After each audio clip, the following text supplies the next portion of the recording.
Welcome to the Geekcentric podcast, and welcome back to our watch club for Star Wars: The Acolyte. Even in the revelation of our triumph, you see the depth of our despair.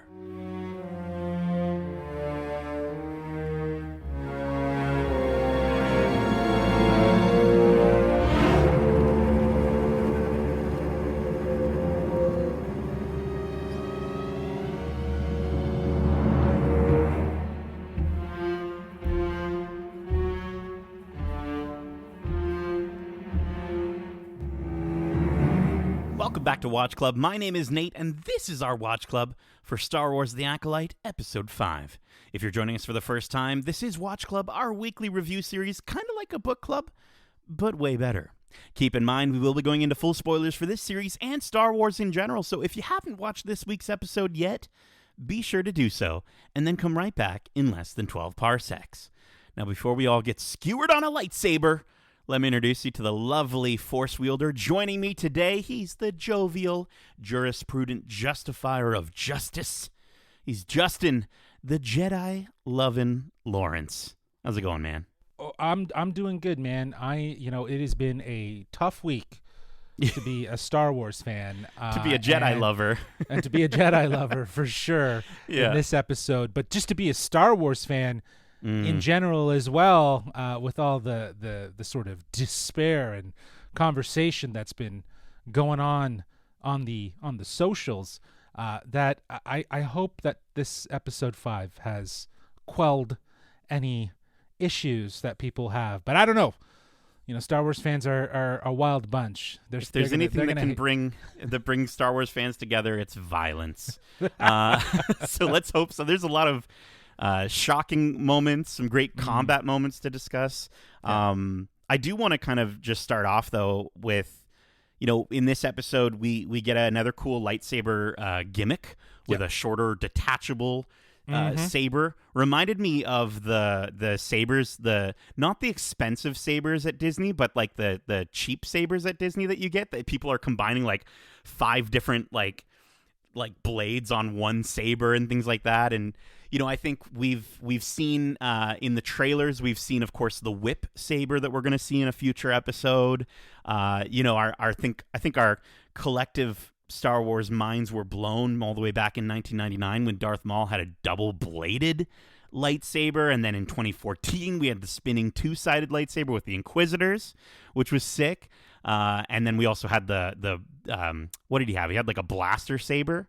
Ezra? Oh, yeah. Ezra had the blaster saber, which was crazy. And then 2015 comes around, and we're rocked yet again by a crossguard saber with Kylo Ren. So I wanted to kind of ask you in that vein before we get into today's episode, because there's a lot to talk about. But I wanted to ask you, what if you could have a lightsaber gimmick of your own as a Star Wars character? What gimmick would you want for your lightsaber? I'm gonna say this was the coolest gimmick I've seen in the longest time. Like that thing wasn't exposed, it was hidden. It was within the hilt itself, and he detached it, and it became a secondary weapon, and it was shorter because then he could wield it a little bit quicker, right? It's more of like a dagger than it is a lightsaber. And I thought that was really, really cool. I was like, whoa, that's neat, right? The saber was revealed when he was. The two are synchronized. That's pretty cool. Yeah. No, I think when Ahsoka has her shorter blade, like Shoto saber as well, and the idea of like a shorter saber, detachable, is so cool. And I know they did that. They kind of did it a little bit in the Jedi Survivor games, where he would attach and detach the single blade. But like my thing is that like it always felt like those, like even you're right. Ahsoka's was like definitely one was shorter than the other, but they still both felt like blades. Whereas what he pulls out here, it doesn't feel like a full-fledged blade. It feels like a short like a dagger, right? Like a knife, like one of those like longer knives, right? Sure, yeah. So like a hunting knife. Exactly, like a hunting knife. There you go. That's perfect. And it's concealed within the hilt of his lightsaber. I thought that was really, really cool. It's just an added element and sort of surprise and and a bit of a delight, because I guess it depends on what side of the blade you're on. If it's a delight, sure, yeah. It was pretty cool, and I liked how when you see Chimera kind of put it back together, just kind of like clicks in, right? Very like satisfying. It in. Like I very was like, satisfying. Ooh, that's I could get on board, because it doesn't look like it's made the hilt any bigger. Sure. Do you know what I mean? They can't make these hilts any bigger. People are already complaining that they're too thick. Darth Maul's hilt is massive, right? It's true. It is pretty big. Yeah. And same with the Jedi Cal-Kestis. Yeah. From the video games, like those are massive hilts that are holding, like, again, double-bladed sabers. So I don't know. Not my cup of tea. What we saw here, small, discreet, tucked away. I think that was cool. I think that was probably one of my favorite gimmicks that we've gotten thus far. Until I guess we see this whip. You know what I mean? Man. Like, I'm excited for the whip. I think for me, I thought back to a character from the Clone Wars named Embo, who was a bounty hunter.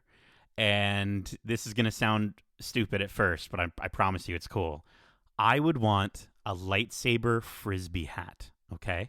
So it's like if you remember Embo the bounty, he has this hat that he uses as a weapon. It's a shield. It's a skateboard or like a surfboard at one point. And I'm like, dude, if that circle around the hat was a lightsaber blade, bro, that would be the coolest thing. And I'm 100% admitting, like me, little Coruscant boy, I don't think I would be wielding that as me. But if I was a cool, dope Star Wars character, 100% I want a frisbee hat.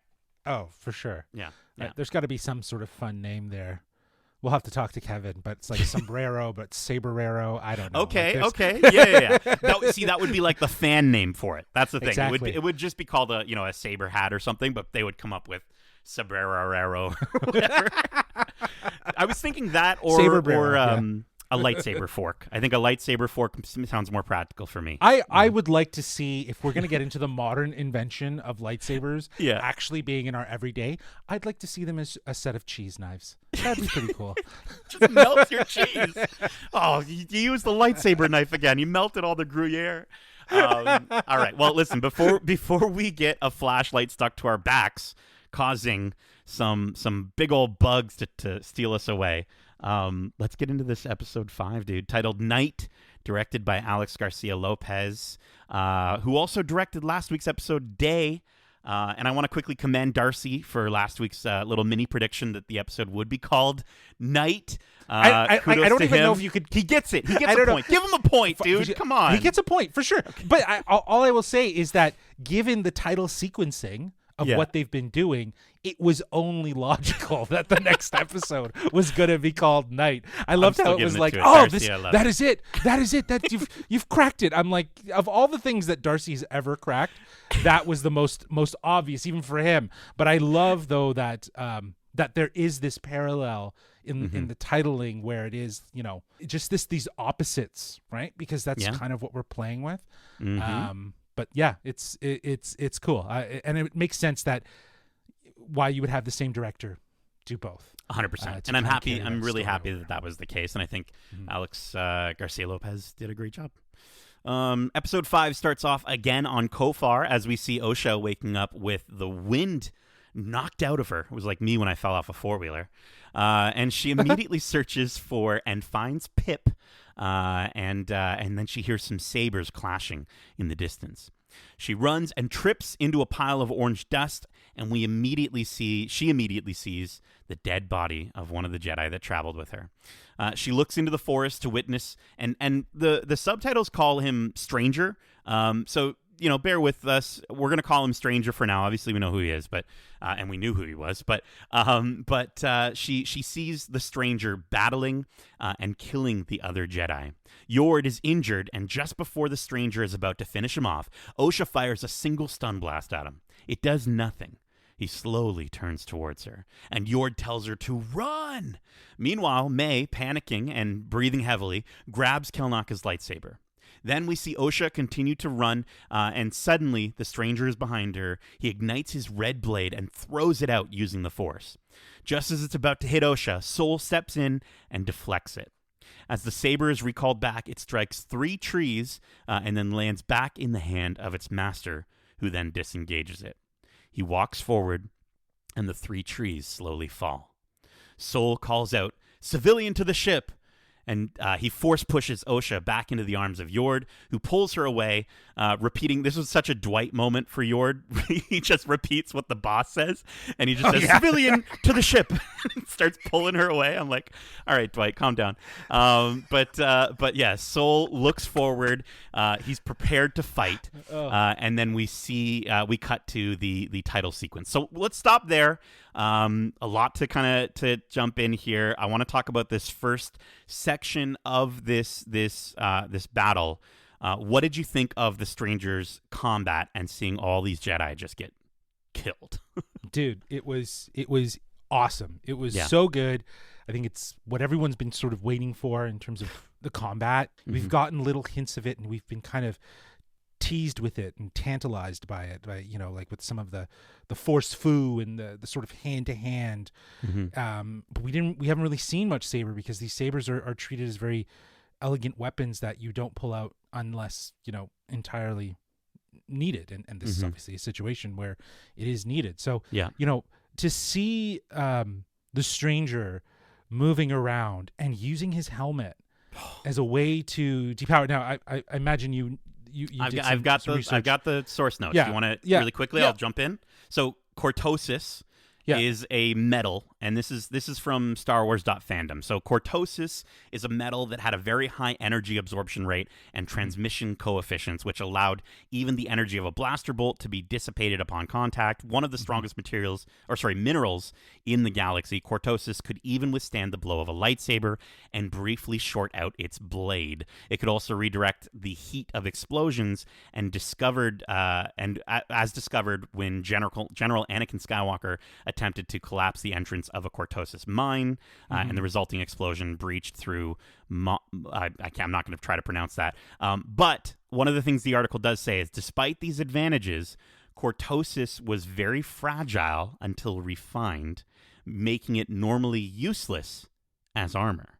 So it's interesting, because that means that he would have had to have refined it in some way. He probably got it in some way refined already. But what I think it also implies is that it's not, the whole helmet isn't made of cortosis. It's like the front part. It's almost been applied. It was absolutely so cool. Headbutting lightsabers, dude. Yeah, he headbutts the lightsaber, right? Causing them to their lightsabers to die.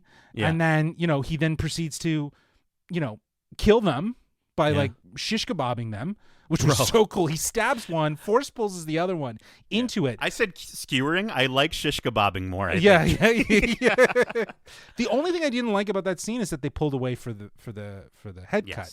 Yeah. And I think there could have been a way to cut to hide it, but still show it. Like maybe he's in front of them and you just see them fall, like in sort of a shadow. Like I think there could have been a way to put it. It's almost a wonder, though, if the people at Lucasfilm and subsequently Disney are like saying, "Hey, this can be really violent," because it gets even more crazy violent on screen. But maybe there's like a limit. Maybe they're like, well, you can do that, but you can't. That could have been it. Do you know what I mean? Like but everything else that we've seen everything else we've seen decapitated before. Exactly. That's Star what I'm Wars, saying. Right? So I just don't understand why. Like it just felt really awkward too. Like they pull behind the tree as it happens, and I was just like, that could have been such a cool moment where you could have cut and it could have just been his legs and the heads just fall and they just bounce out of frame and the bodies fall. Like there could have been another way to do it, but to your point, obviously there was some sort of conversation of like, whoa, let's not go crazy here. This is a murderous episode, but we don't need to see Jedi losing their head. And it's like, well, like I don't know, if you're gonna go there, right? Like it's meant to kind of incite some fear and really, level the stakes. The first person we see is just dead already that Osha sees, and then after that it's like he mows through the rest of them. But and it was, I will say it was so good. It was still really cool to see. Like I think despite the idea that they could have gone even a little further, the fact that they're going where they went, this is what I've been wanting. This is where when I said last week, and I'm like, I want it to be like a horror movie. I want these people to get like destroyed and they, for the most part, they do. And I think, I do also want to kind of call out. I thought it was really sick when we pulled his saber back and it chops down those trees. I thought that was a really cool moment. Yeah. Gave me very much, very sort of samurai standoff moment of just like that sort of quiet thing happening. And I liked how, last week I mentioned that the Jedi seem to be, or the light side of the Force seems to be more aligned with nature. And here we see the dark side killing nature, just in unabashed sort of flavor. And I thought that was cool. And I also thought it was really cool, the lighting in this sequence. There's a moment where Soul is just staring, like angrily, seething almost, looking at the stranger after those trees fall down. And the fire, the burning of the trees illuminates one side of his face as red and the other side, of course, off his saber as blue. And I just thought that was so cool because obviously we're learning more and more about the evil side, the dark side of Soul. And I just thought that was such a cool way. I love when they give us those sort of visual foreshadowing moments from a storytelling perspective. I just thought it was really well done. So I wanted to just shout out the lighting in that moment. Yeah. That moment, the whole confrontation, and we'll continue talking about it, but the whole confrontation between Soul and the stranger, it is samurai. Like that is exactly what that is. And it's the confrontation, the first indication of it in these moments of, leading to the way the stranger just stares at him and like tilts his head like, oh, you're gonna stick around here. We're gonna do this. We're gonna do this. Like, come on. Yeah, it's great. It gave me chills. I was like, yes, let's go. It's what we wanted. It's what we've been wanting. Yeah, it's what we wanted. The only thing is like, again, it's like these elements to me, murderous rage. It doesn't really speak horror to me. Do you know what I mean? Like, it's just more darkness, right? Like, and I guess that's what you're really asking for. Because if you wanted horror, man, then you'd see those heads cut off. You'd see like blood. You'd see a lot more like that sort of graphic nature. But what you want it to do is that if this is a story about the dark side, then show me the dark side. Yeah, right. And for the most part, we this episode is all dark side. Okay, so despite Osha's request to go back, an injured Yord forces her to follow him and Basil back to their ship. Then back with Soul, and we see the stranger. He asks Soul if he remembers him, and Soul says he senses something familiar. They begin their confrontation, and this is where the episode, I didn't really like that they did this, but they cut away, and they go to another confrontation. I'm going to just sort of separate these, if that's okay for the conversation. So we're going to talk about this first part of the conversation or confrontation between the stranger and Soul, and then we'll jump over to Jackie and May.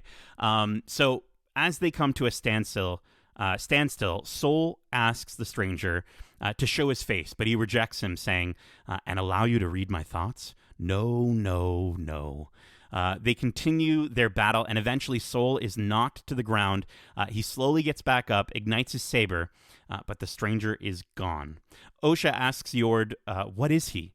And Yord explains that he doesn't follow the rules of combat, and that he gets in your head and stays there. Osha explains to him that her mother could do that, and that she'd even seen it happen to a Jedi once, which I believe is the moment we've seen with Master Torben.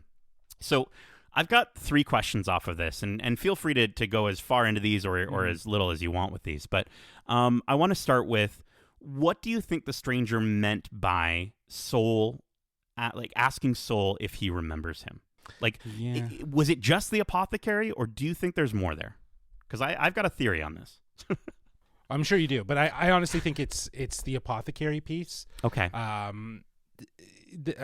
In my mind, I don't, because they don't really go back to it. Like, if he did remember him in that moment, then I would have hoped that Soul, it would have kicked in, right? Like, if as confident as inevitably Chimere was, when he said it to Soul, you don't remember me, and then he also said it to Yord, surprised. Well, he said surprised, right? Yeah. But like, again, it's the idea that Yord remembered him from that instance, and again, it could be that Soul, that's the moment that he's referring to, and that Soul didn't actually take the time to clock him. reveal. But the biggest giveaway too here in this moment I loved was and have you read my thoughts. I'm like, that's him. It's totally him. Right? You know what I mean? Well, okay. So the reading of the thoughts thing, I do want to get to in just a moment, because obviously I want to crunch on that a bit. But I do have a theory, and I do think it is more than just the apothecary. I think it's interesting to note in this sequence specifically, the stranger refers to Soul as Master Soul, which even if he never actually knew him as a master, he's heard of him referred to as Master Soul before, and I think it was when he was younger. I really think, and I this is part of a larger theory that I'm going to get to at the end of the episode, but I really do think that the stranger story is the same as May's story. And I think he had a sibling, and when he was a boy, Soul, along with other Jedi, maybe Soul was, maybe he was a master at the time, I don't know, but Soul, along with the other Jedi, quote unquote, recruited that sibling, splitting up their family. And I think, what was just another mission for Soul, just another mission. We got more kids. And these peaceful protectors of the galaxy, that was just their mission. It was just a day in their lives. That was the day that they ruined this kid's life. They ruined the stranger's life. And I think he was not deemed good enough for the Order, but his brother or sister was. And I think that's what fuels him and gives him this draw to want to use the Force in a way that he wants, without the criticisms or the laws of the Jedi. Does that sound like a possibility? Because I think there's a lot of aspects. A possibility, man. With these parallels. Anything at this point is a possibility. Yeah. So I definitely think that it's important to call it out, because there was a sense of reverence. Don't remember me, and yes, and there's importance to it, right? So it's is it just that apothecary moment, like you said, or is it something bigger? I would have thought that if he did reveal himself. Mm-hmm. When he did, that something would have clicked for Soul. So it basically, though, what we're saying is that he still doesn't remember who he is. Yeah, and that's what the stranger is calling out here. He's like, yeah, of course you don't remember me. I was nothing to you. I do want to ask about the other thing here, which is there's a line, the ability to block. Yeah, the block. Well, before I get to that though, there is a line in episode 2. Where May asks Chimere about about the master, right? The Dark Master. And he says, you know how he is. He collects people. And last week, I thought that was, of course, that was May asking in reference to the Dark Master, but in reality, it was Chimere, I thought, was referring to maybe his master, like a Plagueis or a Tenebro. But now I actually think that was in reference to Soul. And not necessarily that Soul was Chimere's master, but more along the lines of he was able to confidently speak about someone as the master that collects people. I don't know. Maybe I'm off on that, but just the idea of collecting people, to me, it seems like that's something that is a grudge. That's what the Jedi are doing. Yeah. And that's what the Jedi are doing. And I think that's the poignancy and why he says that. You know what I mean? And again, not obviously to distill it down so simple, but you think of someone like a villain like the Joker in The Dark Knight, who has endless amounts of resources, and it's because he's collecting people. He's collecting resources, and that's kind of what I thought what he meant in that little dialogue. He collects people, and I think it was in episode 3, 2. He said, or was it? It's 2 because 3 was the flashback. Yeah. Right. Wasn't 4, sorry. Wasn't when they were on the tree. Because it was when they were walking on the mountain. So it wasn't episode 2, it was episode 4. They were on Kofar in You're episode right. 4. It was episode 4. Okay. Right. Okay, cool. You win. Okay, cool. So yeah, you can put your glasses up higher than mine. There you go. Yeah. So, but yeah, I think when he says that, and again, he's also, like, we talked about this offline because I wasn't on the watch club, but the way he's trying to squirm his way around, all of the groundwork was being laid. Yeah. Right. And even just how he was written and how he was approached, that there was elusiveness around his character, and it was inevitable that we would get to the outcome of him being the stranger. But the idea that there's a deeper connection between Soul and Chimere, it's very interesting because it might tie into. I'm wondering if we might be on the same page in terms of a theory for where the show could go or what's going to happen next. But yeah, I think that could feed into what I'm thinking about. Okay, so I'm looking forward to save that. talking about it. Yeah. His helmet blocking the ability for Jedi to read his mind. To me, the only thing I can think of, because we've never really seen that before, and even when I've looked up stuff about cortosis, nothing's really come up. The only thing I can think of is either he found a way to refine it in a way that allows him to have the Magneto capabilities, or the only other thing I can think of is for a strong dark side user, maybe in order for a Jedi to actually be able to control their mind, they need to see their face. Like, maybe that's an aspect of it. They like, need to make eye contact. Yeah, I think that's got to be what he meant.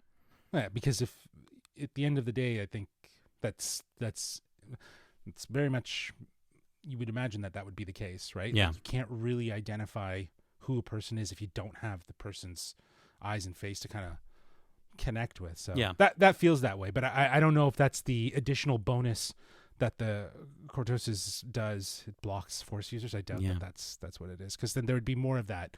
We would see more of that. Yeah. Now, the last thing I wanted to ask here really quickly, just with Osha mentioning her mother's ability to stay in your mind, how do you think that plays into this? What's the connection between the stranger and the witches? Well, I know that one of the mothers, Mother Coral, wasn't seen in this whole death sequence, and a lot of people thought that the master would actually be her, the internet. But I was thinking, like, in this moment, they obviously give a pause here for Osha to make this very arbitrary comment about, like, I saw this, my mother used it, and I've seen it work on other Jedis. It's like, okay, so we're meant to think about this for a moment. And so has Mother Coral been the one that's trained Chimere? And not as like a there is two, right? Because as we will get to it later, there's a very bold statement that Chimere makes that feels like he's trying to do something new with the teachings that he's been taught. And I think that's why he's been after May and Osha. And he knows their story, and he knows why they're vulnerable and why they can be utilized, or specifically May could be utilized in a way to infiltrate and break the cycle of and the dream, quote unquote dream, of the Jedi. See, I like that a lot. Specifically because, I think that could anger a lot of people who are like, oh, Plagueis is in this show and Tenebrew is in this show. And it's like, okay, maybe not. And honestly, if they are, cool. If they aren't, cool. Or Coral. I think Coral is a great choice for that role. I like that a lot. She was so angry at the Jedi too. Well, and I think the interesting thing about that, though, is that the stranger, we see in this episode, he's about to stab May. So you're right. Like, maybe he was trained at one point and had Coral as his master or what have you.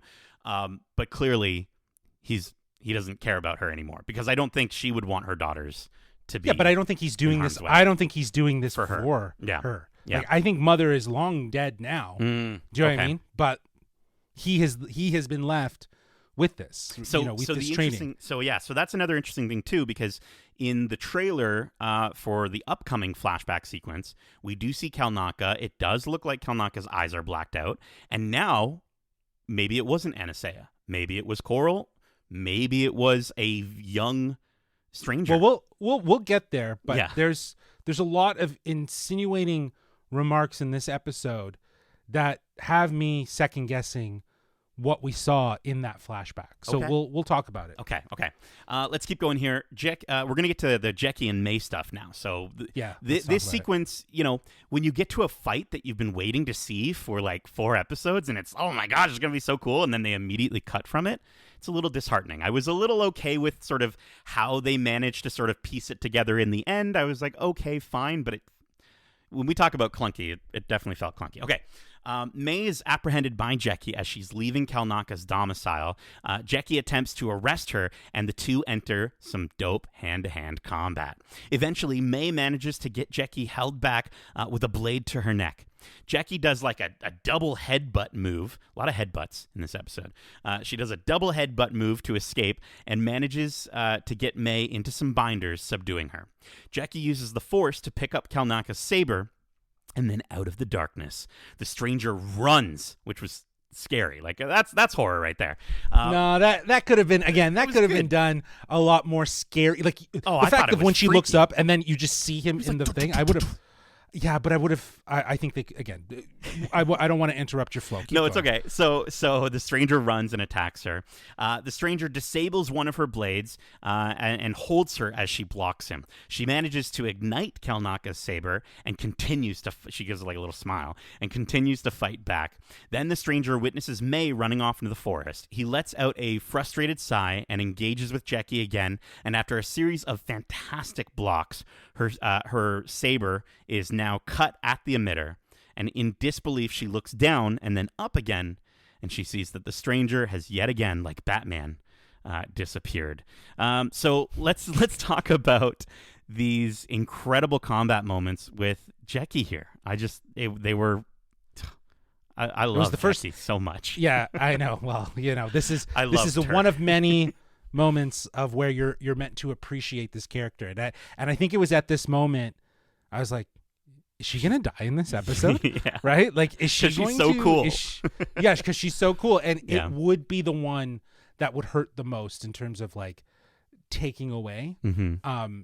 So again, before we get to all of that, but yeah, this again, another great example of combat and non-lightsaber combat. Yeah. You know what I mean? Like hand to hand, real kung fu, blocking, kicking, maneuvering, a little bit of force stuff thrown in there as well. And I just love the irony of the fight. She's become such great friends with Osha, and here she is fighting her twin sister, who's more or less the identical version of her. Yeah. So there's, she doesn't hold her punches. No. She understands the stakes of what's at hand. And she is a pupil that should be admired, and I like, even when he said that, I was just like, she's gonna die. Like, I'm just like, I don't know if I'm ready for it, but it was really cool. Is this where this is where she does the dual lightsaber thing? Yeah. Is this part? Okay. She has the dual blades, and then you get that sort of like, it was cool, the crisscross, the crisscross reveal, but then, and it looked so Ahsoka. Oh, very it was Ahsoka. Just so cool. Yeah. But I loved her like short like bursting shouts, like as she's like blocking him. I'm like, that is so like, it just gave me vibes of Power Rangers, but also like anytime you're in like a martial arts classroom, right? You'd hear them kind of letting out those shouts, and the choreography in this sequence is phenomenal. I mean, she's been kicking ass since X-23, and it's on full display here. There's a reason she was brought in for this role, and I was just so good. And talking about how you mentioned how she doesn't hold back. She doesn't hold back even with her words. Like when she says to May, like, you're under arrest for the murder of Master Gandara, the murder of Master Torben, the murder of Master Kalnaka, and the fire that killed your family. Like, damn, like she, like, that's wild. And it kind of just goes to show how she wholeheartedly believes, what happened to May. And she must have been told, I guess, Osha, a little more, or to Osha, right? But like what May did. And I guess she was told a little more information. I'm by sure Soul she at probably, some point. I'm sure there was, because it did seem like there was like a full report about what happened. Yeah. Right. And that she must have heard it there somewhere. just wasn't a mention. There wasn't a mention of a twin sister and stuff like that. That Master Venestra said, like, why wasn't there a mention of this? Mm-hmm. So that being the case, I think what's interesting here is in some ways that sentiment of words for the fire of killing your family. It's really for Osha that she's saying that, right? Mm-hmm. Like she's apprehending her, not, you know, for all the crimes, but also for her sister, mm-hmm. who you also wronged. Mm-hmm. So I think that's like, it's a little, it's like a little jab and a reminder of what's happened. But again, we don't know if that's what's actually happened, and that's what we'll talk about at the end here. Yeah. But yeah, the combat was so well done in this sequence, and how it moved from, you know, Jackie to May right into Jackie and the Stranger, mm-hmm. the dual lightsaber, the way she was maneuvering with it. So yeah, good. There was a reason why Daphne Keane was brought on for this show, and she like fully owned these moments. So good. So good. Mm-hmm. All right, let's get to this next sequence here. So as Yord and Osha move further into the forest, she requests that he turns off his lightsaber, telling him that the light attracts them. A little bit of obvious foreshadowing there. The Stranger follows May and catches up to her, and they do this like really weird, like sort of like zoom, like cut of just the face of the Stranger, like sort of like floating. Almost looks like he's floating. See, that to me was very horror. The way Yeah. it snapped while May was running, it like snapped into her mind of seeing him like right in front of her face. Like, to me, that was really intense. It gave me like those Sam were cool Raimi horror moments. like horror Exactly. kind of vibes. Yeah, so- exactly. But Yeah. not like the cheesy Sam Raimi stuff that he does. But No, yeah. no. Okay, so Evil Dead, Yes. you know, like that sort of stuff. That Yeah. felt like, that feels very classic. classic, yet, you know, not too intense in the Yeah. in the sense of like, you know, very very much a characteristic, Yeah. more so than a like a sort of stylistic thing. So he catches up to her, and she asks him for forgiveness, saying she was weak. He's like, "You've always been weak." And just as he's about to stab her, Soul uses the Force to pull him back. Jackie slides in. So cool, this moment. Jackie slides in, and the two of them engage in 2-on-1 combat. Back with Osha, for some reason, she convinces Yord to go back and devises a plan to bring the bugs along with them using the flashlight on her pip droid. Back at the fight, Soul pushes the Stranger back far enough to a point where Jackie engages him on her own. She slams the back of her saber twice, the hilt of her saber twice, into his mask, causing it to break and fall to the ground. She charges towards him, letting out a scream, and she's stopped dead in her tracks as he detaches his another blade from the back of his hilt and stabs her not once, not twice, but 3 times. She falls to the ground, and it's revealed, dun dun dun, Chimere was the Stranger the entire time. So, Justin, let's talk about this, Jackie's death and the reveal that it was Chimere the whole time. Well, let's start with Chimere, because we've already been kind of talking about it. We've been talking about all of these since elements. episode 2. We've been talking about Chimere being the bad for guy. sure. We've always had suspicions. Yeah. And rightfully so. Yeah. I think that what this episode does really well, outside of just the reveal of Chimere as the Stranger, is that it kind of gives justification to some of the choices that were made in the previous 4 episodes. Yeah, I would agree. Not full like redemption, but some of the dialogue like, choices, especially with Chimere, sure. I think we've talked about in the past how it was kind of strange how he just sort of, Master Soul, like, was that his name? Like, it was just very, it was cheesy Palpatine, Revenge of the Sith style dialogue. Yeah, well, there's in the next moment when he snaps, when he sees May and he goes, "Hello," yeah, like he snaps into that the Chimere character. So good. Yeah, it's so good, and the groundwork was laid in those first 4 episodes. Yeah, that really give, in episode 5, it serves as a really great payoff. So I'm glad we were right. I think the internet won on this one more so, because everyone was suspicious of Chimere. They got the Professor Quill vibes from him. Yeah, is it Quill? Is it Quill? Coral? Coral, yeah, Professor Coral. Coral, yeah. Oh, that's interesting. Not Coral, Professor but Coral. Coral. Yeah. Yeah, Coral. Professor Coral. Yeah. He was giving off Professor Quirrell vibes the entire time, so it was really cool. And yeah, Jackie's death, like we talked about it, it's It's was sad. tough. Yeah. 3, just like not once, not twice, but thrice. 3 holes. Interesting in a triangle too. Yeah. Like the triangle, we've seen a lot of that symbolism They around love the Sith. triangle on the dark side. But but also when we were with the Covenant, we saw a lot of triangle elements, triangular elements, and even I think, wasn't it like May or Osha's sketchbook was a triangle? I thought that was weird. I was like, why is it a triangle? It's a weird shape for a book. Yeah, for a sketchbook. Yeah. Maybe she was only meant to make like little flags or something, and then she's like, I guess, or it was like, I guess thing. if you opened it like a notepad and it was like a diamond, but then the tops are like really neat. I don't know. No. It seemed like really weird, but the fact that triangles were so important that they decided to put it into a sketchbook, I still remember that. But yeah, it's sad. It's unfortunate, but again, the groundwork for the last 4 episodes with Jackie's character, the appreciation, the love and attention to her, it really does make this hard. Like this moment, I was like, no, I knew it was gonna happen, but I still like, I was like, oh, yeah, no. she's so cool, and all we have left is Yord. Oh. Well, for now, but no, yeah, I think her going out like that is just one of those things where it's the classic TV trope of oh, I really like this character all of a sudden. And I mean, we liked her the entire time, but now I really like her, and then she's gone. She's taken out. I think everyone on the internet knew that it was the stranger was Chimere, but as underwhelmed as I was that it was him and not something a little more intriguing, I will say the reveal, the way that they did this reveal was spectacular. So beautiful. I think the reveal itself exceeded what was being revealed, if that makes sense, right? Like, I think it was so well done. It was so immediately brutal, and it instantly shows you the other side of this Chimere character of Manny Jacinto.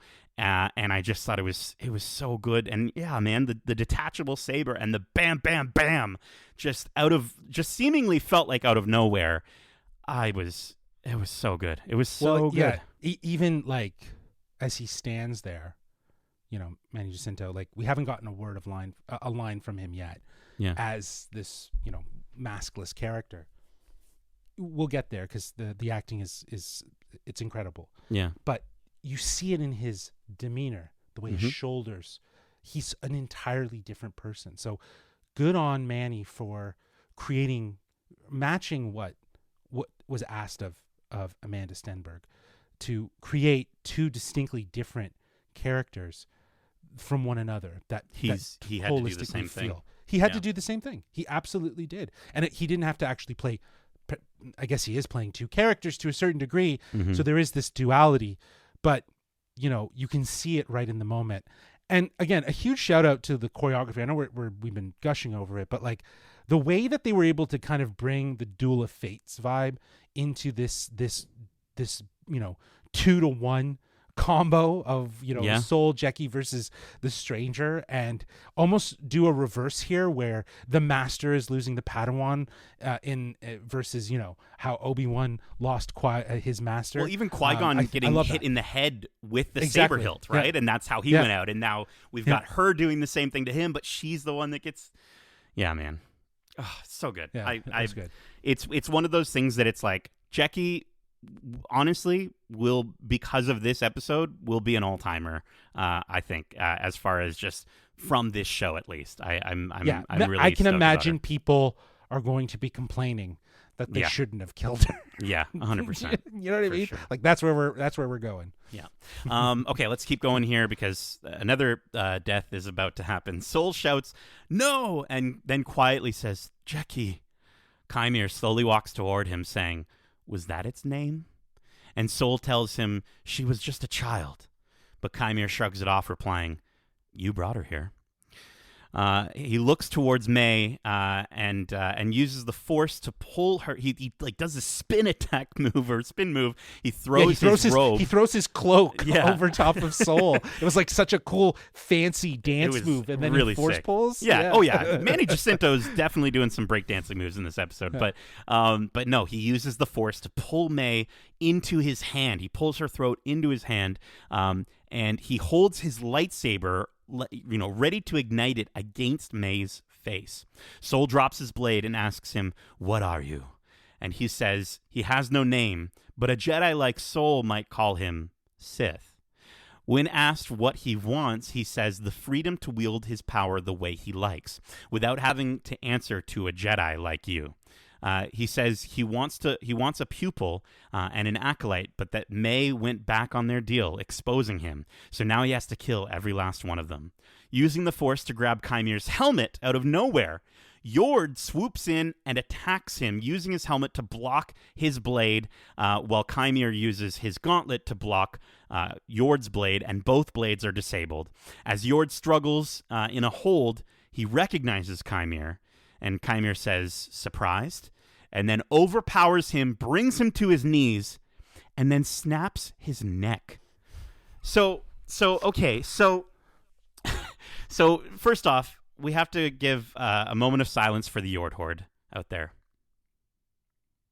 All right, that's enough. The Yord Horde, we feel for you. Obviously, you can already tell we were probably more Jekki fans than Dwight Schrute Yord over here. But still, I would never wish this on a character like Yord. What an incredibly violent death. Correct me if I'm wrong, Justin. I don't think we've seen people hung in live action Star Wars, but we've never seen their neck snapped in front of us. Have we seen people being in Ahsoka? There's a character that was hung. We don't get to see them. We just see their feet struggling. Right. But we've never seen anyone's on-screen neck getting snapped. What did you think of this first-time type of death in Star Wars? Well, it's raw. It's very brutal. Yeah. Again, leave it to Yord. Like I said, I was like, damn, we're just left with Yord now? He's got to have a redeemable... Again, it does also make sense if you did keep him around. Yeah. Only because then the audience needs to start getting behind this character, and maybe he starts to find this could have been the moment where he found redemption, because it kind of feels like he kept going against Osha and saying he has to follow the rules. Yeah. Right? He was sort of cowarding a little bit, but then Osha's like, listen, they're all going to die. Mm-hmm. We need to go back and help them. Mm-hmm. And then he's like, you're right. And then he comes swooping in, picking up the helmet and bashing him over the head. Yeah. And I love there's just the moment that they have where he's like, he looks at Kymir and he says, "You." Mm-hmm. And he's like, he is surprised because he thought of him as a weakling. He thought of him as nothing. Yeah. And here he is, the one that's, he's scared of. Yeah. Right. And then gets tossed it was aside. Pretty intense. Like he snaps his neck and then tosses him over. Oh, dude, he just treated him like he was absolutely nothing. Yeah. And I was like, well, here we go. Clean slate. All the pieces are all the extra pieces are off the board. Yeah, now. Off the Dejarik board. Yeah, exactly. Yeah. But huge shout out to you for recognizing the Dwight moment, because that is legitimately how you would describe this character. I'll have to make the meme shortly. I'll have to cut together something. Yeah. Yeah. I want to just call out, again, this is the going there that I've been wanting to see in Star Wars since the Book of Boba Fett. You know what I mean? Like we had some opportunities to go to some dark places with Book of Boba Fett, and they just didn't. And they here, it took 4 episodes, but we got there. We got there. Well, it had to. I don't imagine like. I think in a world where you're imagining that, like, not you, but audience members imagining that this would be the tone for every single episode. No, this is one episode. You build towards this episode and take things away from people. Like the ending of this episode it's such a dramatic shift from where we started. Yeah. Do you know what I mean? So it's going to be a whole different story for the back 3 episodes or 4 episodes. How many more episodes do we have? I think it's 3. 3 more, yeah. Episodes, that we have left. So, again, you have to have, this can't be just something that's sprinkled, like littered throughout, right? Like, sure. Or else it is a sort of dark thriller fucking Star Wars show. Yeah. But this is more about having tones of that, and this episode serves to be just like this sort of ultimate what everyone was expecting this show to be moment, and it gives it to us. And snapping his neck, I thought that was pretty raw. You're telling me you've done beheadings before. You couldn't find a crafty way to do a beheading that gave you the sound effect and sure, gave you the impression the gunk or something. Yeah, exactly. Yeah. Without showing anything, rather than sliding behind a tree. We did see literally a character with Dooku, right? Yeah. That's what I'm saying. Yeah. Like, again, that's a movie. I understand. So maybe you're trying to say PG. I know that. And that was, I guess, that was Fox era, right? Sure, yeah. But I think that there's clever ways that you could do it for sure that still hit home that horror. But this was terrifying. He dropped him, snapped his neck. That neck snapped, bro. Yeah. Like I don't even know how they did that. Like it looked like he's actually broke his neck. Oh no. So, but like shout out to Charlie Burnett because he did a really great job. Like I know we harp on him and we're like, yo, you're like the buzzkill of this group. Yeah. But at the same time, he I think that was sort of his character, and he played it and he did it really, really well. It's like George Costanza. Yeah, you know what I mean. Not to say he is George Costanza, but like sort of like George Costanza, where George Costanza can kind of annoy you sometimes, but you're like, damn, Jason Alexander. You play that character so damn well that I actually am annoyed by you. I think Yord is a really great representation of Jedi hubris, and I think all the way up to his death. And I think that was kind of what this was meant to show. I do want to call out earlier when Chimere says, was that its name? And, I think you could look at that as being disrespectful because he's a bad guy, but I also really think he's taunting Soul in that moment, clapping back at him for what Soul did to him. When Soul says she was just a child, and he goes, you brought her here. Almost as if the Jedi, when they did whatever they did to Chimere as a kid, didn't see them as kids, right? Chimere is calling out the dogmatic practices of forming personal relationships or not forming personal relationships, and referring to Jecki as an it is him making fun of that. It's him taunting Soul by saying like, that's an it. That's a soldier. That's not a child. That's not Jecki to you, right? I don't know if this would be right to say, but like it almost treats Jecki as an object. Yeah, and that's what I mean. Droids are objects. Droids are soldiers. I know, but what I'm saying are is objects. Clones are soldiers. They're owned and sold, and you know what I mean. Like in from a war perspective, that's kind of how we're seeing the Jedi seeing these kids, or at least from an extreme standpoint, I think that's how Chimere is seeing how the Jedi see these kids. He doesn't see them as people. The Chimere believes that the Jedi don't see these children as children, but as objects. Yeah. Objects for them to benefit them. Yeah. And I think that's why he refers to it. Yeah. And he as you pointed out, digs at him to highlight the idea that he shouldn't have a attachment to this thing, the object. And that was great writing in this series. Like, you know what I mean? Sure. Like, I think this series has good writing and bad writing. I think that was great writing in terms of dialogue honestly back think and forth. I think it's outstanding performance though. Like Manny Jacinto is on fire in this episode. And his arms, like, bro. He is yoked. The moons, the moonlight has gave each muscle was a moon. Exactly, dude. And like the sort of the perfect symmetry of them. Oh my God. And they were all over the internet. Daddy Arms, man. Darth Arms, I'm in. yeah, for sure. I'm in. But yeah, he again, so transformative, an entirely different person in these like little moments that we have with him.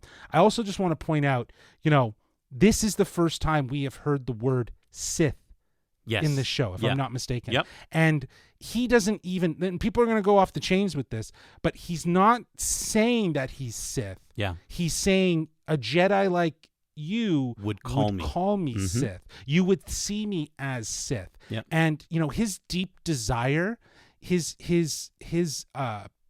wanting to have a pupil, an acolyte, is I think him wanting to go to the next level of actually being a Sith. Because if I'm not mistaken, the Sith, I'm not all, I'll lower my glasses so I'm not as thing, but there's always two. And if there really hasn't been that sort of idea of always being two, and he's just one, he's technically not a Sith.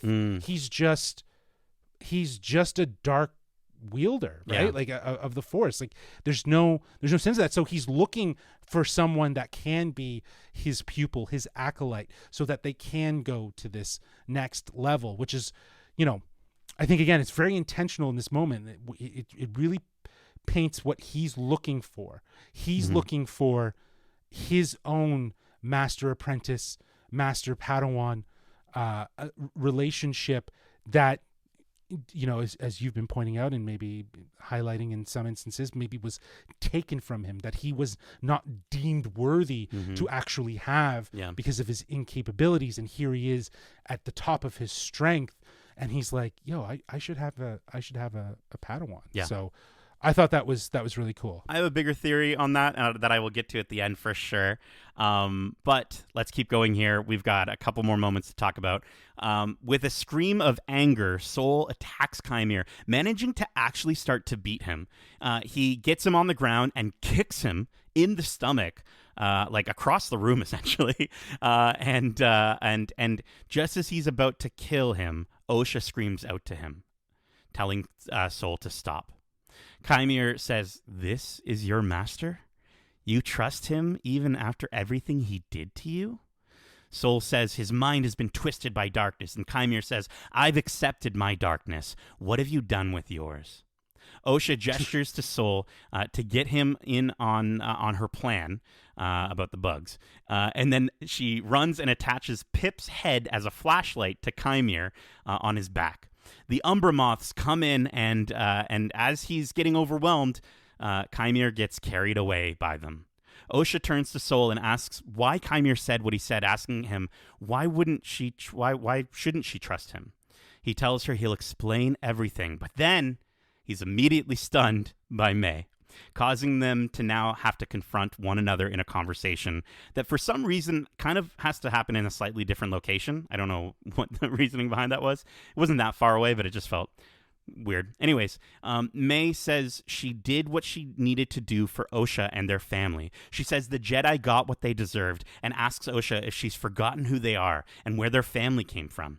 Osha says May started that fire and that she would have been dead if it weren't for the Jedi. May says they've brainwashed her and that she can help her return to herself. She tells her that she loves her and asks her, to choose us. Osha, unconvinced again, attempts to arrest her sister. Both struggle until finally May pushes Osha against a rock and she's just knocked out. May picks up, I think it's Yord's lightsaber because it's yellow, and gives herself a very convincing Osha haircut. Okay, so this is kind of the part of the episode that I was a little bit it didn't work as well for me, as you might be able to tell by some of my moments in that description. Justin, let's talk about the bugs, and then this conversation between May and Osha. What did you think of the bugs? Well, the bugs were silly. They bugged me. I think, yeah, they definitely bugged me too. I thought it was just a very convenient, easy sort of thing. And if that's why we kept going back and forth, as you said, breaking up that sense of continuity between the fight sequences and jumping to Osha and Yord in the forest and them trying to escape, like it just created such a unnecessary break from what was really great, like moments, like choreography moments and fighting moments, just touch base with Osha and where she was and how she gets back. It was silly, but I think if anything, it's the moments leading up to that, like you talked about the hand-to-hand combat between Chimere and Soul. Oh my god, yeah, this was again another raw, it felt like a real fight. I don't think we've seen anything quite like this in Star Wars that isn't that's this well choreographed. Maybe in Rogue One a little bit, but this was, for the most part, was like full on. He was decking him. This was anger. Like this was anger. Punching him in the face. And when Soul goes to force pulls his force grabs his lightsaber and ignites it, you could see like he was ready. Yeah. He's like, I'm eliminating this threat. Like this needs to be taken care of. And I gotta say, I think he definitely missed the opportunity, because this could be the reason why the Sith end up becoming something. Yeah, maybe. 100 years later. But that said, he has this moment of a reminder of where he comes from. But you talk about good writing and like the line of, I've accepted my darkness. What have you done with yours? Like again, Manny Jacinto is just is incredibly talented as an actor. Yeah. Honestly, like, you know, you had the opportunity to interview him. Yep. And I told him I was keeping my eye on Chimere, and he said, for sure, he told me I should. So yeah, exactly. Yeah, you did. And we all did. And, but you know, the character that he is so focused and so determined in, you know, this stranger, this other character to Chimere. And it's so funny to see him in these interviews, because that's the character I can see him connecting with. Yeah.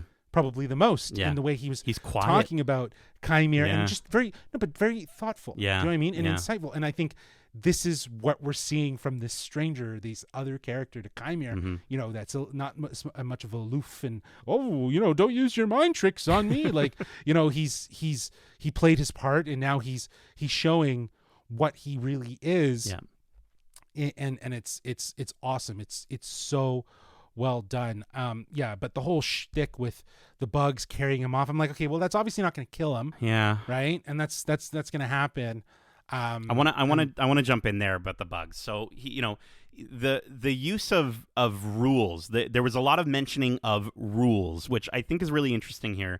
Chimere calls them out, and you know, it's the reason Soul can't kill him, which is just a wild level of restraint. But you know, I guess it's the right thing to do. But Chimere, you know, kind of just wants to form his own rules, it seems like. And I think that's what makes him such a scary enemy, is he knows the rules of the Sith. He knows the rules of the Jedi, and he doesn't prescribe to either. Instead, he makes up his own rules. And I think that's kind of a really interesting aspect about him. The bugs carrying him away, it really bothered me. It felt very cartoonish. It felt really silly, and it was such a disappointing way to end that conflict. The only thing that I can think of to defend it in even the slightest, Justin, and I don't know if they're really going there with this, but maybe that's a setup for Chimere to see Osha defeating him without a weapon, right? The whole aspect of you have to defeat them without a weapon. Well, Osha did. She defeated Chimere in a creative way without a weapon. And so maybe that makes Osha more intriguing as a twin for him to bring on as his acolyte. And that's why they did this. That's the only thing I can think of outside of just, we need to find a way to end this conflict. Okay, great. We're going to have her bring the bug army. You get what I mean? Like, it feels clunky, but if they're going to find any way to redeem it, that's the only way that I can think of doing it. No.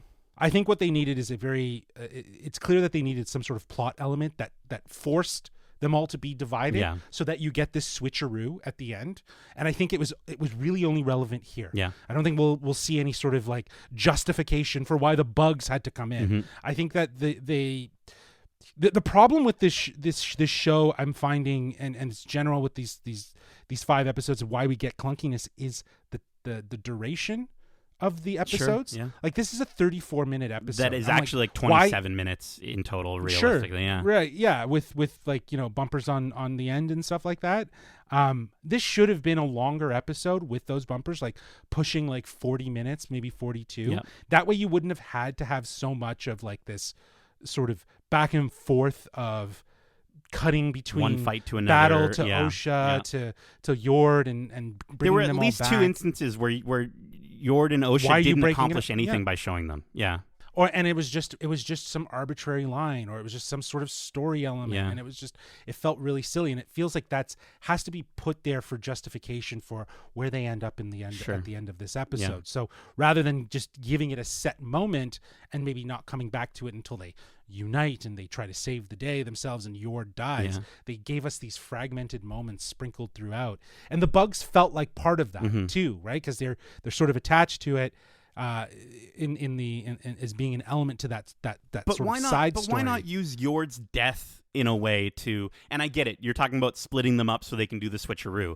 But we've seen countless times where a character dies. Like, think of The Force Awakens. When Han Solo dies, they run off, they run away. You know, that it just feels like a more natural Star Warsy way to have accomplished them getting away from Chimere in this moment. And yet they just bring in these bugs, and look what he did to those Jedi. You're telling me he can't handle these bugs, bro? And he can't use the Force to pull a lightsaber off his back? It just felt really inauthentic. Or like a light thing. Yeah, it felt like this is how you're gonna dupe this guy. Is like you're gonna slap a little light on his back and he's gonna get carried away by some giant June bugs. No, thank you. Let's go to the other part though. Sure. The conversation between May and Osha. You know, this feels like we're just treading on the same dialogue that was kind of sort of had, but as children. Yeah. You know what I mean? Like they haven't really gotten anywhere with trusting each other. There's some interesting lines here, like brainwashing. Yeah. It's you know, the only other time I've ever heard that referenced was via Anakin to Obi-Wan. That you know that he brainwashed Padme. Sure. Well, I mean, him. you know, I think we've seen on social media Amanda Stenberg.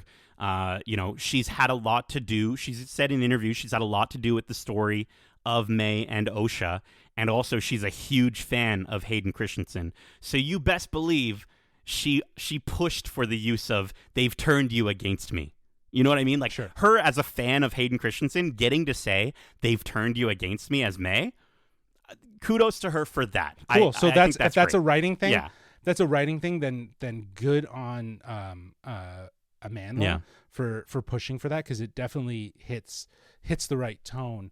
But again, it's just it didn't really resolve anything. You know what I mean? Like it just kept the idea of like what really happened that night. Yeah. Do you know what I mean? Sure. Like there's clearly some sort of discrepancy of information here, which I think is partially maybe, you know, getting into, obviously as we get into foreseeing things, I think that's going to be kind of part of Osha's story. I think she was, you know, her mind was manipulated to remember the events differently than they actually were. For sure. And I'm looking forward to seeing that. And I think to your point about some of the dialogue things that we had before being a little bit more resolved after this episode, I'm looking forward to hopefully seeing some of these dialogue moments resolved a bit more and maybe looked back at a little more fondly. But I will say, there's just such a muddiness to Osha's intentions. We're now on episode 5 of this season. I should be able to know what May wants and what Osha wants. And I don't know. May was going to turn herself in 10 minutes ago. And now it's just her and Osha. And maybe she's like, you know what? It's just you and me against the world. And I don't have to turn myself in now, obviously, because all those Jedi are dead. So maybe that's part of the change of heart. But then to immediately then go, okay, well, now Osha is going to arrest me, so now I'm going to turn against her and hurt her.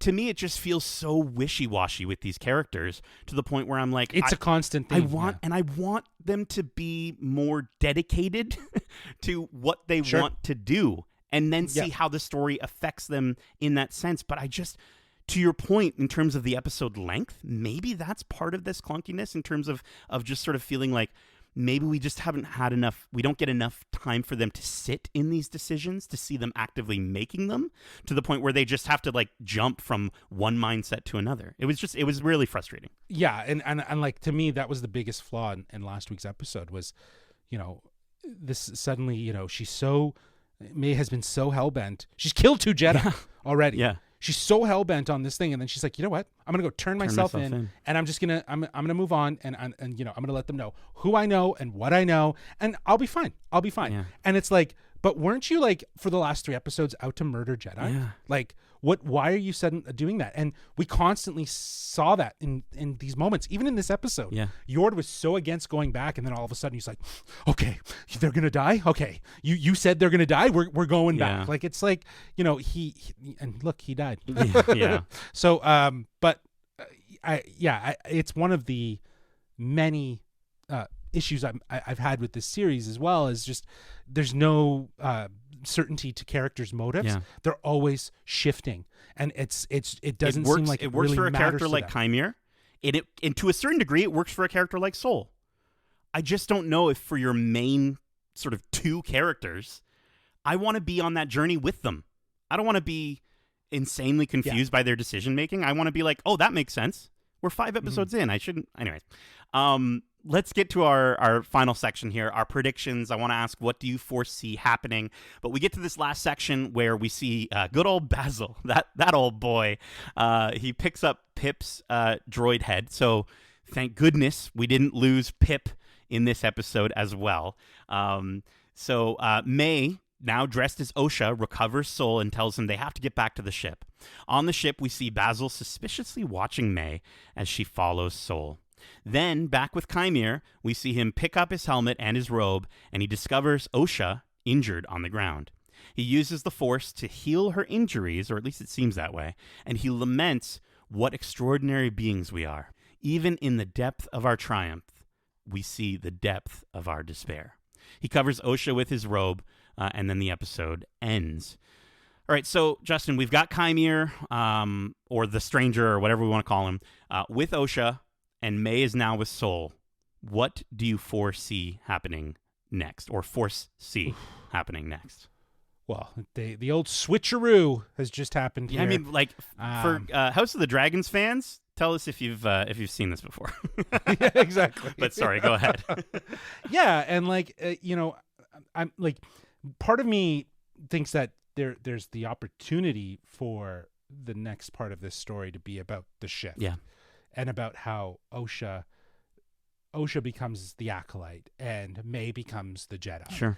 And this opposite, but and the way they've been so wishy-washy with character motives, and they're willing to bend the knee at anything. Yeah, you know what? You're right. I don't need to be. I'll be a Jedi anymore. Oh, you know what? I'm not going with you. Oh, you need me to go? Fine, I'll come with you. Like, it would make sense if that's what's going to happen, but it also doesn't make sense if they were to suddenly push it that far. Yeah. Right? Like, maybe to a certain degree, Osha really discovers what happened to her that night through Chimere and his abilities and whatever he is going to be able to do. And I think we're going to see how that happens, and we will relive that moment and that day or that night in some capacity through some sort of like exploration. Sure. His narration. His narration of it. But again, it also makes you wonder how much of it is being altered as well, if the idea, because the indication here that Osha's been brainwashed, that's what I want to kind of stick with. I think the way the final moments of episode 3 play out, it is so scattered, it feels so fragmented, and I now starting to think that is by design. Yeah.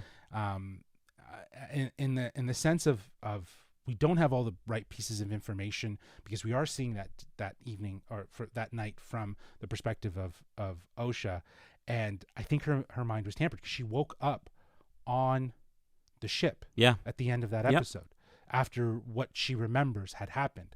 So who's to know? She wasn't knocked out when they ran off, right? When they were running towards the ship, she wasn't asleep. No, she might have, like, again, it just there's something that makes me feel like what Chimere's been hinting at, what May's been hinting at, is that they manipulated your mind to make her sister look like the bad guy in that situation, to protect something else that we really don't know wholeheartedly what it is, right? And to your point, we still have a flashback scene to see. I think it'll be Mother Coral who's going to be the one that's going to take over Master Kalnaka and Torben, and the fight that's going to happen. It might be at the hand of Mother Coral, which might give us the indication of why she left, or maybe that she got away as well, and was broken from May. But I don't know. It's hard to say. But the other option too is I like the idea of Osha sort of learning the truth and knowing that it's the truth and confronting that truth right from Sol. Do you know what I mean? Like, she gets the strength to confront him about what really happened, because he was her Jedi Master.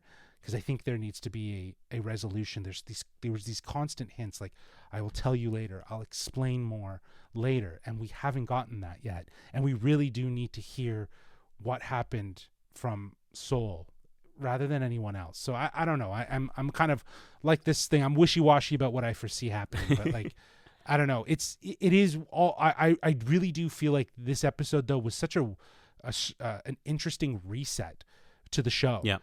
In some ways, and it shifts the pieces on the board, and it really sets up like anything you think you might have known of where the show is going over 8 episodes. At this point, it's changed, right? So there's new theories, and they're probably not in any way related. But I'm dying to hear your theory, so I'll stop talking so you can let me know exactly what you foresee happening. Well, just before, I want to say what I foresaw. Oh, well, fuck. What I foresaw, I do want to shout out. I want to shout out the fact that we saw 2 twins in this episode that weren't the twins, and they were having quite a battle with the Dejarik board that I'm pretty sure they bought on Batu because I have the same one in my closet. So a little bit of like of marketing there, but yeah, we see those 2 big twins, and they're playing Dejarik, and they're playing, it's like chess, and it's just interesting the parallels between 2 twins and 2 twins, but. Sol is with May. I think his shock in combination with maybe, I guess, her dark side ability to cloud the vision of a Jedi is why he's not able to tell that that's May. I do find it ridiculous that it feels like they are setting up for a reveal that he's going to see that she doesn't have a tattoo on her arm. Yeah. And that's what reveals it, not the tattoo thing on the head. Maybe she finds a way to hide it. I don't know. But the fact that she doesn't have a tattoo on her arm because of what they focused on earlier. When she walked over, did she have it? I think she did. I mean, she had her she had her bangs covering it, so like you couldn't really see. I feel like she's gonna try to find some way to cover it up. Maybe she puts a headband on or something. I don't know. Maybe. I totally forgot about that. Yeah. I was like, yeah, that's really interesting because. Then that's not really gonna last. No, you know what I mean. No, like, exactly. There's gonna be a confrontation. I don't think sooner. Yeah. But I think Basil, our boy Basil, is on the case. He's on the case. Yeah. Basil. Yeah. Now, regarding the sequence with the ship kind of spinning through that we saw in the trailers, I actually don't think. I think that that's actually from one of the flashback sequences. I don't think, because I looked at all the ships that we've seen so far, and none of them are that ship. But I don't think, to your point, I don't think they're going to, if they do get off Kofar, May and Sol, they're not going to get very far. I think they are going to be pulled right back. Now, in terms of Vernestra with her light whip, from what we've seen in trailers, she's on a forest planet. Now, that's probably a confrontation between her and probably Chimere. But it could also be a flashback to Chimere's origin on Kofar. And I think it would explain why he knows that planet so well, is that he's from Kofar. Oh, that makes sense. Is a theory that I have. Cool. I also want to throw out another thing that I'm foreseeing. I think he's, to your point, and you already said this, he's going to try and turn Osha by explaining what really happened. But I think in terms of one more theory regarding Chimere, and this is throwing me off the whole thing when it comes to the Master and the overall Dark Master. I actually don't think there is one. I'm leaning now more away from my original thoughts that I'm sure a lot of people on the internet are talking about with Plagueis and with Tenebrew. Maybe they get a name drop. But this whole series seems to be showcasing the origins of Force users beyond the Jedi and beyond the Sith. We had what seems like it could have been the origins of the Night Sisters, maybe, or Force Witches in general. But there's a music cue. Justin, at the beginning and end of this episode, and that music cue is Kylo Ren's motif. And I really think that Chimere is the first Ren. I think the Knights of Ren are, they're focused, yes, they're far in the future, I understand, with Ben Solo, but they had to start somewhere. And from what I've learned about the Knights of Ren, the knight who inducted Kylo Ren into the Knights of Ren, well, yes, yeah. It's his lightsaber, but he also took his name from his previous master. So my thought is that we are witnessing the first Ren. I think they're very much doing, they do things their own way. Look at the helmet, the way that his helmet is designed. Yep. It looks like the Knights of Ren. I think this is the beginning of that splinter order. And I think even if Chimere or Ren or whatever his name ends up being is training under Plagueis or Tenebrew or whoever, I think he just wants out because he's realizing that he's having to follow too many rules. The rule of two and the other rules that the Sith might have. The Jedi, they have rules, and those rules ripped him and his family apart. So I think this disdain for rules overall is what's leading him to want to create his own order, his own rules, and very much find a pupil to start that splinter order with. That's my foreseeing theory, and I'm happy to say that I absolutely did consider that prior to going on the internet and hearing other people talking about it. But it was one of those things where I love John Williams' music. I love that Kylo Ren theme. It's so distinguishable. And so hearing it at the top of the episode, I was like, oh, that's interesting. But hearing it at the end with a focus on him, bro, come on. Yeah, I when I heard it at the end, I was like, is this the beginning of the Knights of Ren and like that whole splinter organization? Because when you hear it at the top, it's sort of subdued and you're like, oh, was that Kylo's song? I can't remember. And then you get to the end there and it's so obvious. It's the exact way he's standing over top of her and it's like, na, na, na, na. I was like, okay, no, that is 100% his theme. And I think that's a really interesting way to go with this sort of dark side of exploring of the dark side with the Night Sister, or the beginnings of the Night Sisters, exploring the dark side with the beginnings of the Knights of Ren. The origins of fractions, right? And how fractions. Splinter fractions within this idea of how you wield the Force. Yeah. Right. So that's the thing that everyone keeps freaking out about. It's like, well, come on, she said that the Sith haven't been around for millennia, right? Yeah. And it's like, well, who's to say that this is the Sith? This is the first episode that there was even a reference of Sith. Yeah. You know, the idea of, you know, I know Leslie Headland's been very bold and just said, like, you know, if I was to do something in Star Wars, I was really interested in focusing on the Sith. Mm-hmm. But that could mean a lot of things in her mind of how do you get to the Sith? Mm-hmm. Do you know what I mean? Like maybe for whatever reason, because we know that there potentially is more seasons, we will get to this idea of seeing the sort of beginnings of the Sith. And I think this is like the prequel to the Sith in a lot of ways, right? And how things are. And like you said, if he is being trained by one of those guys, I honestly don't think he is though. I think his master is probably not around anymore. And that's why I wonder if there is a relationship there with Mother Coral. But I think the other thing too to keep in mind is like just the fact that, you know, going back to what I was saying about the idea of maybe Osha being brainwashed, it might explain a lot as to why Chimere uses the defense of like, don't do the mind thing with me. Like, don't read my mind. Oh yeah. Like he knows about what they've done. What was a goofy Chimere moment is now so relevant. And so relevant and so important and maybe very integral to understanding what's happened to Osha, what's happened to him, if there is a history there. I'd like to see if there is a history there, if there is something, but I'm also kind of like cool if they do a Joker, again, bringing up Christopher Nolan's The Joker, where it's just like, we don't know anything about this guy's past. And it's just about his future and what he's doing. Cool. I think that's also really, cool too. Really cool. That's cool too. Yeah. Let's get to our overall final thoughts on this episode. I know we've gone a little long on this one, but I mean, this was a big episode, and even though it didn't really seem like a lot happened, there was a lot to chew on. So let's hear it, Justin. Your overall final thoughts on this episode 5, Night, directed by Alex Garcia Lopez. I think, again, like we've been kind of saying, this episode is the best of the season so far, in its delivery and its execution.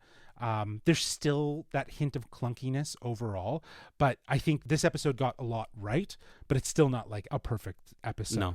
While it being the most strongest and the way it kind of shifts everything, I'm really hoping that fans can kind of start to see that what's happening here isn't as decisive as we might think. Whatever we might think it might be happening or where it's going or the time period and everything and who's involved and who's around 100 years before, this is all new and this is all fresh, and I think they got this. They got this. Okay. I think that there's been thought there in regards to how this is going to fit into the bigger thing. And let's just give them time and see what they do.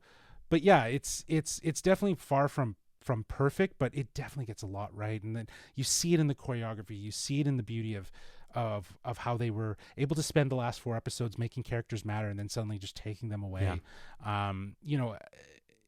Again, for everything that it gave us in this episode, it some of what's happened in the last 4 episodes that might have been like, what, why, seemed to have been redeemed, but not everything, because there seems to be a bit of a struggle with balancing what's important for us to have and what's not necessarily important, and how much time we're spending on things.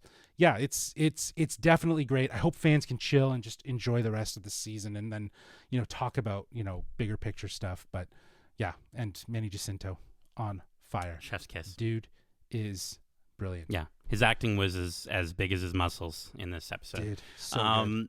Yeah, so I want to I won't dig into it too much, but I'll start off with what I obviously didn't like in the episode. And again, I think to your point, the good outweighs the bad. But yeah, the episode structure, the way they tied together what was essentially one big confrontation, it was very clunky, constantly heading back to Osha and Yord while jumping between these fights that we really want to see and stay with. And it's like, oh, this is so cool. And then they just cut away. It never felt good. It never felt like it really made sense. I guess they kind of tied it in at the end, and that was exciting, but it didn't. He's there fighting Soul, and then he runs away, and it's just like, don't run away. Anyways, I think the bugs taking Chimera away, for as much poetry and as much meaning as I can imagine myself or any fans giving that moment, it still doesn't take away from the fact that it was really dumb, and it was just such a cartoony and cheesy way that just didn't align with how powerful they've shown this character, how much they've built him up to be in this episode. And then, lastly, I just want May's and Osha's intentions to be clear. You can have a mystery show. That's totally fine, but I need an anchor. I need an anchor to latch onto and say, I'm on the journey. I understand their decisions. And you're kind of giving that to me and then taking it away when May just randomly decides that she's going to hurt Osha after telling her, I love you and I want you to be with me, choose me. It doesn't feel right. And again, if there is some explanation to that in terms of brainwashing or potentially maybe something actually wrong with May, like in her brain, that's very possible. She actually might have something going on. That's possible. That's AIDS. I wouldn't put it past them to bring in some sort of mental illness or what have you that she could be going through that's causing her to go back and forth. I don't know. What is that? I find it like that's like really reaching. I don't think that they're going like you know what I mean? Like sure. I think this is just to your point. It's they're missing the anchor. They're missing and it's so obvious. Like they set it up really well with this idea in the 3rd episode with the flashback of what Osha wanted and what May wanted. Mm-hmm. May wanted that security of her family, what it meant to be safe with her mothers and her sister just wanted to leave, and she felt hurt by that. Mm-hmm. And the fact that why did Osha want to leave? What did Osha want? She wanted something for herself. She wanted her own identity, and in a lot of ways you could argue that is actually very selfish. That is probably why she would be a better acolyte in the end, because she does want something for herself. But at the end of the day, I totally agree. I think the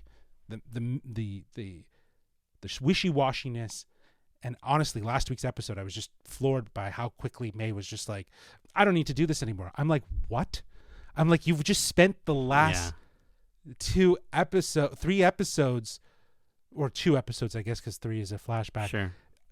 So determined to kill these Jedis. You've killed 2, and you're suddenly so quick to back out. The writing doesn't believe in these characters. Do you know what I mean? And that's what you want. You want the writing to believe in the character. That said, the darkness in this episode that we highlighted, the way that not only do they kill off Jedi that we all knew were going to die, they were all there. That's what they were there for. But to kill off Yord and Jecki in such brutal ways. It just added so much in terms of stakes, and it brought me to where I've been wanting to see this series and Star Wars go. If you're going to go dark, go dark. And, I think there are enough people who enjoy Star Wars who can handle it. We talk about the Star Wars having to make sure that, people going into these shows, that they're aware of what they're getting into. And if they've got younger ones who enjoy Star Wars, what does that look like for them in terms of violence and what have you? But no, you know what? We can have shows for older audiences, PG-13 audiences, if you will, for this show, I guess. And we can have shows for younger audiences like what we're going to be getting in the future. I'm happy that they chose to at least go this far with this episode. The fight choreography, the different ways of fighting, the double lightsaber combat, the headbutting of sabers, just the wild, outlandish, and scary way that Chimere was killing everyone was so well done. And it's exciting to see these fights play out, even if we did have to jump back and forth between them. Huge shout out to Daphne Keane in this episode. She was incredible. Lee Jung-jae was absolutely fantastic as well. And then Manny Jacinto, we just can't give him enough praise. He absolutely brought it. And from Jason Mendoza from The Good Place to get this, to see how he's able to tap into these two versions of Chimere was so good. And I bought it, and his arms were jacked. This is my favorite episode so far. Like you said, Justin, it wasn't perfect, but it was wild. It was a dark ride, and I'm even more interested to see where the show goes from here, because so far we've really only been able to nail down the prediction of who the Dark Master was, and that's about it, besides Darcy fully getting 100 million points for naming this episode before the name dropped. But that is it for this week's episode of Watch Club for Star Wars The Acolyte. We hope you enjoyed it, and if you did, make sure to subscribe to us wherever you like to listen to podcasts if you haven't already. And if you want to write into the show with your thoughts or your predictions on the shows we cover in Watch Club, well, you don't have to get shish kebabbed on a lightsaber or have your neck twisted. Instead, Justin, can you let our acolytes know how they can reach us by holomessage? But of course, they can reach us at wearegeekcentric@gmail.com. That's wearegeekcentric@gmail.com. Or they can reach out to us on the app formerly known as Twitter at GeekcentricYT, and on Instagram at wearegeekcentric. Absolutely. And we also have our Discord, which you can use. You can join using the link in our description. Come over. Let's talk about The Acolyte. I'd love to know your theories after this episode. We'd love to hear from you.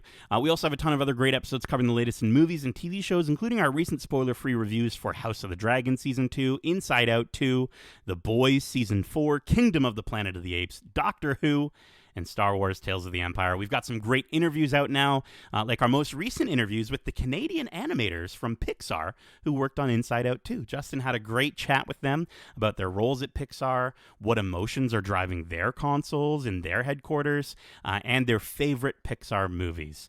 So be sure to check that out, those interviews out, as well as all of our interviews, both here on your podcast service of choice or over on YouTube at youtube.com/geekcentric. Leave a 5-star review. Give us a comment, leave a like, subscribe. The hot geek summer just continues. The temperatures are rising. We've got some hot geeky stuff coming, and I'm very excited about it. So we've also got our episode 6 Watch Club coming up. Hopefully we'll get Darcy back, and we can revel in whatever mysteries that episode unveils for us. But Justin, thank you so much for joining me for this Watch Club. And as we say, you're with me, and I'm with you. Always one, but born as two.